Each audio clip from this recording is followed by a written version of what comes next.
वासुदेवसुतं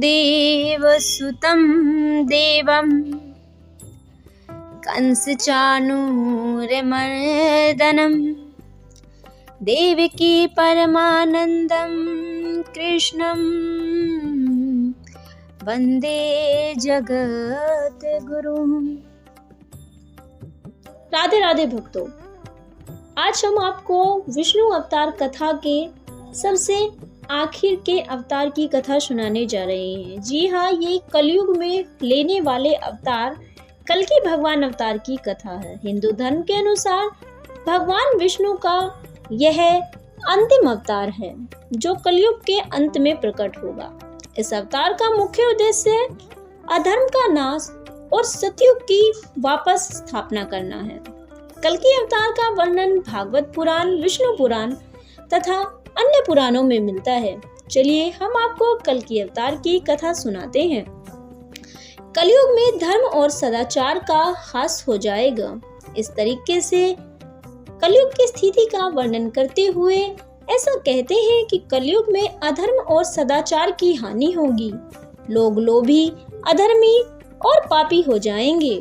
सत्य, दया, धर्म का लगभग पूरी तरीके से नाश हो जाएगा। मानवता में सिर्फ कपट, हिंसा, असत्य और अधर्म होएगा।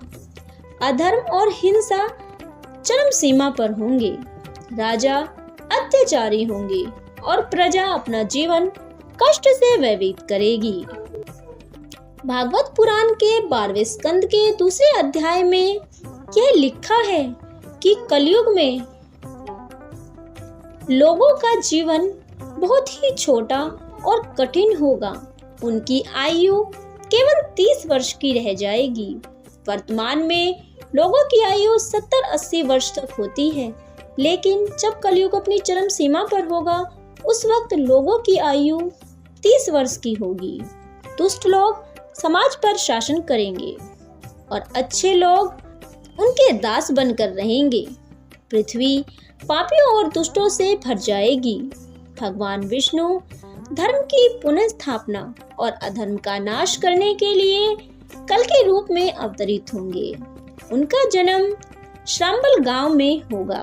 उनके पिता का नाम विष्णुयश और माता का नाम सुमति होगा। वर्तमान में शांबल ग्राम नाम का कोई गांव नहीं है, लेकिन आने वाले समय में इस ग्राम की उत्पत्ति हो जाएगी। भगवान विष्णु एक तेजस्वी और श्वेत घोड़े पर सवार होकर प्रकट होंगे। उनके हाथ में एक दिव्य तलवार होगी जिससे वो अधर्मी और दुष्टों का नाश करेंगे। वह काले वर्ण के होंगे, इसीलिए उन्हें कल्कि अवतार के नाम से जाना जाएगा। कल्कि अवतार अपने तेज और अपने पराक्रम से पृथ्वी को दोबारा पवित्र करेंगे।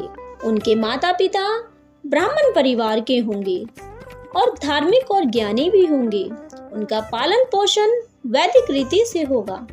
वे शिक्षा और शास्त्र विद्या में निपुण होंगे। उन्हें शिक्षा और शास्त्र विद्या भगवान परशुराम से प्राप्त होगी। भगवान परशुराम का एक बार फिर से कलयुग में आगमन होगा, जो कल्कि भगवान के गुरु बनेंगे। जब अधर्म चरम सीमा पर होगा तब कल्कि अपने तेजस्वी रूप में प्रकट होंगे। वे अपने दिव्य घोड़े पर, जिसका नाम देवदत्त होगा, उस पर सवार होकर संसार में पापियों का संहार करेंगे। उनके पास एक दिव्य तलवार होगी जो पाप और अधर्म का नाश करेगी। वे दुष्ट राजाओं और असुरों को समाप्त करेंगे। विष्णु पुराण में वर्णन है कि कल्कि पृथ्वी से उन लोगों को हटा देंगे जिन्होंने धर्म का त्याग किया है। अधर्म का नाश करने के बाद कल्कि भगवान पृथ्वी पर धर्म, सत्य और शांति की स्थापना करेंगे। इस तरह से कलयुग का अंत होगा और सतयुग का पुनः आरंभ होगा। मनुष्य फिर से धर्म, सत्य और नैतिकता के पथ पर चलेंगे। पृथ्वी पर चारों ओर सुख, शांति और समृद्धि लौट आएगी। कल्कि अवतार के कार्यों में ऋषि मुनि उनका साथ देंगे।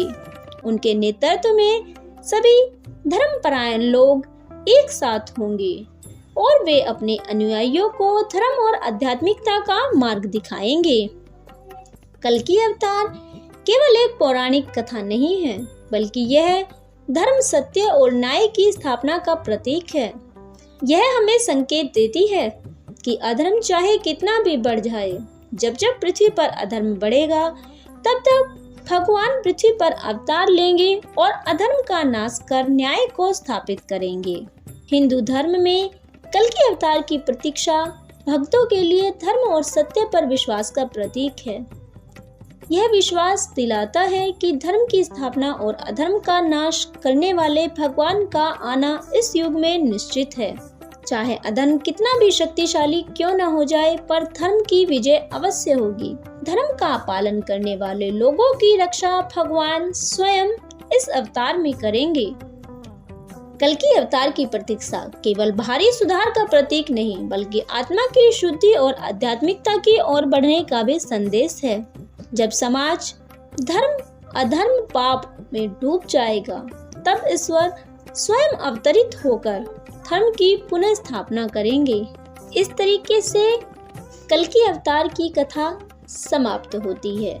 ऐसी ही और आध्यात्मिक कथा सुनने के लिए हमारे चैनल को सब्सक्राइब करें। वीडियो अच्छी लगे तो लाइक करें, शेयर करें, कमेंट में राधे राधे जरूर लिखें। अगर आप लोग विष्णु भगवान के 24 अवतारों की कथा सुनना चाहते हैं तो हमारे डिस्क्रिप्शन बॉक्स में विष्णु अवतार कथा की प्लेलिस्ट का लिंक पड़ा है, आप जाकर वहां सभी अवतारों की कथा को सुन सकते हैं। श्री कुंज बिहारी श्री हरिदास, आपका दिन मंगलमय हो।